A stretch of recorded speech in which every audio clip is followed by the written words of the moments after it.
안녕하세요. 부동산을 쉽게 다양하게 깊이 있게 분석하는 부동산의 비밀입니다. 서울의 아파트 가격이 3주째 하락 중입니다. 강남 서초에 이어서 이제는 송파까지 하락세로 돌아섰습니다. 거기에 영끌족의 성지로 불리는 서울의 외곽, 노도강, 여기는 하락폭이 더 커지고 있습니다. 서울의 아파트 가격이 연속적으로 하락세가 이어지면서 경기도 수도권 역시나 하락세입니다. 지금 상태로는 부동산 띄우기 정책이 나와도 아주 구체적인 내용이 아니라면 당분간은 빙하기가 지속될 것 같습니다. 김포가 서울이 된다는 이슈를 한번 띄워봤지만 사실상 김포 지역의 집값이 오르고 있지는 않습니다. 약간은 뜬구름 잡는 듯한 이 정도 이슈로는 부동산 가격에 어떤 영향을 미치기가 어려워 보입니다. 현재까지는. 더군다나 요즘은 불과 몇 년 전 영끌족들이 미친듯이 집을 사들이던 그런 시대가 아니고 이미 매수 대기자들이 많이 똑똑해졌습니다. 그만큼 몸에 경험치가 쌓였고 공부도 많이 하고 지금의 부동산 가격이 사실상은 진입하기 버거운 가격이라는 현실적인 문제도 있습니다. 한편으로는 매도하려는 사람들의 호가가 살짝씩 내려가는데 그게 또 눈에 확 이렇게 띄게 나타나지는 않는 정도입니다. 그래도 확실한 건 호가는 지금 내려가고 있습니다.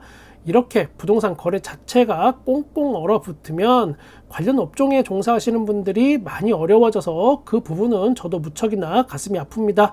부동산 사장님들 당연히 어렵고 인테리어 하시는 분들, 이삿짐 관련된 분들, 또 기타 가구 같은 거 이런 거 이사하면서 발생되는 모든 요소들, 이런 업종이 모두 다 어렵고 그 생업 종사자와 가족들까지 포함하면 정말 엄청난 숫자입니다.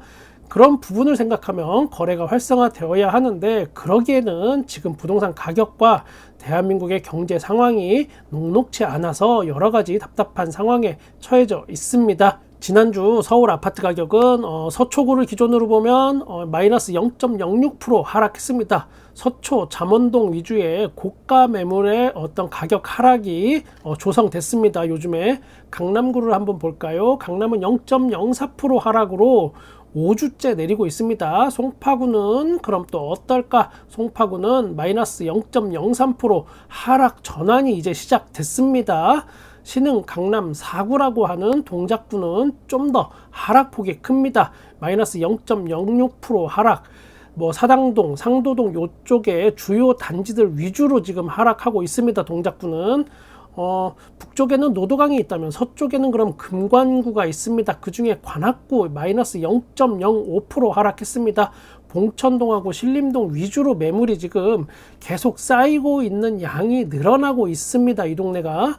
강북 3대장 중에 하나인 요즘 잘 나가는 마포구 여기도 역시나 마이너스 0.05% 하락했습니다. 마용성도 피해가지 못합니다. 노도강, 영끌의 성지 이 삼형제가 빠지면 또 섭섭하겠죠. 한번 알아보면 노원구는 마이너스 0.05% 하락, 도봉구는 0.04% 하락, 강북구 이 중에 제일 큽니다. 0.07% 하락했습니다. 또 서울만 보면 우리가 또 서운하죠. 인천 여기도 급등과 급락을 보여준 드라마틱한 부동산 가격의 진원지 중 하나입니다. 여기 영끌족이 제 개인적인 체감으로는 오히려 서울의 노도강보다 많게 느껴집니다. 인천 전체적으로는 마이너스 0.04% 하락했는데 그 중에 가격 하락폭이 큰 곳은 미추홀구 마이너스 0.18% 하락, 중구가 마이너스 0.14% 하락으로 다른 곳보다 특히 많이 하락을 했습니다. 말 나온 김에 경기도도 한번 훑어보겠습니다. 수원시 영통구 마이너스 0.04% 하락. 여기 서울분들은 잘 모르실 수도 있는데 삼성전자 후광 정말 세게 입은 곳입니다. 여기 동탄 정도는 피식 웃어넘기는 그런 은근 센 동네입니다. 시세 조작의 의혹이 있었던 광교를 비롯해서 영통역, 망포역 등 나름 그 동네에서 잘 나간다는 곳들에는 다 이곳이 모두 꺾임으로 돌아섰습니다. 광명시 마이너스 0.04% 하락. 이 동네 분양가가 서울의 아파트 분양가 찜쪄먹고 남는 동네입니다. 요즘에 여기도 분양 상태 심각합니다. 경기도는 전체적으로 마이너스 0.05% 하락세입니다. 여기서 잠깐 한 말씀 드리자면 부동산 가격이 꺾인 데이터가 확실하게 지금 나타나긴 하지만 이걸로 완벽하게 하락세로 꺾였다라고 너무 크게 생각하지는 말아야겠습니다. 올 상반기에 0.01% 하락률이 줄었을 때, 그러니까 하락한 것도 아니고 하락률이 줄었을 때, 예를 들면 지난주에 마이너스 0.06% 하락했다가 이번 주에 마이너스 0.05% 하락으로 바뀌니까 하락폭이 0.01% 줄었다라면서 부동산 폭등론자들이 데이터 들고 뛰쳐나와서 온갖 호들갑을 떨고 그랬습니다. 거기에 제2영끌족들이 대거 낚인 것으로 저는 봅니다. 그런 제가 좀 진득하게 품위 있게 행동해야지, 안 그러면 그런 사람들과 제가 별반 차이가 없는 호들갑이 되니까 우리는 그냥 조용히 상황을 지켜보고 내가 앞으로 어떤 식으로 부동산에 접근해야 하는지 그것만 생각하도록 하겠습니다. 부동산의 비밀TV는 고품격 버라이어티 액션 어드벤처 리얼리티 판타스틱한 부동산 채널을 지향합니다. 한국부동산원에서 발표하는 또 다른 지표가 있습니다. 바로 매매수급지수. 이거는 앞서 언급한 가격 변화보다 우리가 더 보수적으로 봐야 합니다. 그러니까 기본적으로 부동산 가격의 상승에 좀 더 무게를 두는 기울어진 운동장 같은 겁니다. 이 데이터는 부동산원 회원 부동산 중개업소의 설문조사 그리고 인터넷 매물 건수 등을 분석해서 수요와 공급의 비중을 점수로 나타낸 게 바로 요겁니다. 그러니까 집값 상승이 되어야 장사가 잘 되는 사람들한테 설문조사를 한 것이기 때문에 이런 수치는 발표된 것보다 점수를 더 낮춰서 생각하시면 대충 맞습니다. 100을 기준으로 해서 100보다 낮으면 집을 팔 사람이 살 사람보다 많다라는 뜻입니다. 지금 현재는 서울 아파트의 매매 수급 지수는 84.7에서 83.8로 한 주 만에 또 하락했고 계속 하락하고 있습니다. 집을 살려는 사람보다 팔려는 사람이 훨씬 많아지고 있다, 뭐 이런 뜻이 됩니다. 현재 집을 살려고 하는 사람들, 요 사람들이 관망세로 완전히 돌아서면서 이 수치는 더 내려갈 것으로 보입니다. 앞으로 이건 역시 강남도 하락세인데 거기서 끝나는 게 아니고 오히려 강북보다 강남이 매수 심리 하락세가 지금은 더 빠르게 나타나고 있습니다. 강남은 전주에 86.6에서 85.5로 하락했고 강북은 82.9에서 82.1로 하락 중입니다. 여기서 당분간 우리가 주목해야 할 것은 이 수치가 80 미만으로 하락해서 60점대까지 갈 것인가를 한번 봐야겠습니다. 그래프 살짝 꺼내 보겠습니다. 우리 오랜 구독자님들이라면 지겹게 보셨을 그래프지만 한 번 더 보면 부동산이 비정상적으로 폭등을 했던 2021년 이후 하락세가 1년 이상 길게 갈 때 이때 매매 수급 지수는 60점 초반까지 갔습니다. 중간에 60점이 깨지느냐 마느냐 하던 때도 분명 있었습니다. 이거는 서울 전체였고 일부 서울 외곽은 이미 50점대로 하락하던 바로 그때입니다. 저는 이게 굉장히 중요하다고 생각합니다. 제가 앞서 말씀드렸던 지금은 서울 아파트 매매 수급 지수가 83점이지만 그리고 또 1년 전으로 돌아가 보면 이게 63점이었습니다. 가장 최근 송파구 헬리오시티 전용 면적 84제곱미터의 거래 가격은 19억에서 20억대입니다.